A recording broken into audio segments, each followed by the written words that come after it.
call it the tale of two paychecks on Wall Street. Big bonuses for top executives and traders as the street returned to profitability this year. Big cuts, though, for the highest paid executives at banks that received government bailout funds. All right, so what's ahead for Wall Street pay and what changes are in store? Let's find out. We have an expert, Gary Burnison. He is the CEO of Korn, Ferry International. Gary, thank you very much for coming in. Appreciate your time. Sure, good evening. What's going on right now in the world of executive pay? We've been through this kind of whole thing with Kenneth Feinberg and the administration's point man on executive compensation. Is it really dividing itself into those that took government assistance and those that didn't? Well, to some extent. You know, you've got 7 companies where there's a lot of focus on, but broadly speaking, yeah, there's a great deal of focus, say, on pay.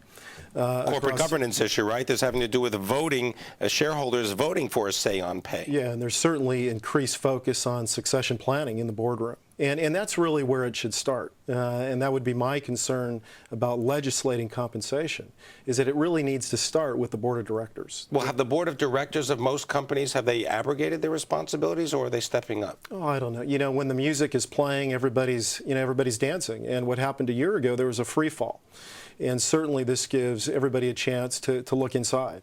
And I think over the next 2 years, I mean, you're going to see boards placing a great deal more focus on compensation and the process. What about the boards? I mean, do they need to have skin in the game in terms of owning shares, substantial amount of money in the companies that they buy in the open market like any other shareholder? No, I don't think so. You know, their job is to represent the shareholders. I'm not so sure that it would be a good thing for them to be tied up in a lot of stock.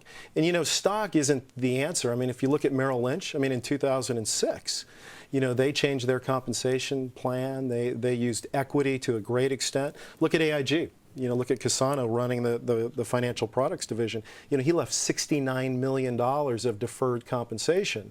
So it's not just a question of compensation. You know, quite frankly, there was just a failure of accountability. And there was probably some greed, too. So is there a false linkage between compensation and risk management? Well, there needs to be pay for performance. It needs to start with the strategic plan. You know, that's really where it has to start. But the question is, what is performance? You know, and how do you measure that? Is it a question of a quarter? Is it a question of 5 years?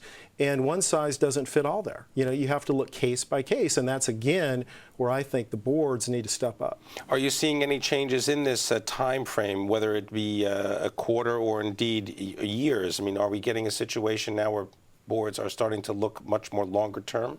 Oh, yeah. Yeah, for sure. I mean, you're seeing a trend where executives' compensation, a great deal of their bonuses is tied to the future, tied to 3 years out, 5 years out. And you're going to see that trend continue. Are we also going to see clawbacks for performance that's missed? Well, that's going to, you know, you could, but that's tough. You know, how do you really enforce that? You know, there's a lot of unintended consequences around that, but that's certainly one of the things they're talking about, and banking bonuses as well. When you saw what happened with the government's intervention in these 7 companies, would a clawback clause have worked a little better there? Oh, I don't think so. Look at the CEO of Lehman Brothers. You know, $500 million of compensation earned from '93 to 2006, largely deferred. You know, so we've had that. I don't think that was necessarily the issue. The issue is really, you know, broad-based, and it starts with board of directors. All right. I want to thank you very much, Gary Burnison, the CEO of Korn, Ferry International, coming in and sharing some information about the world of corporate governance, pay, and the board of directors. Thank you very much. Appreciate it.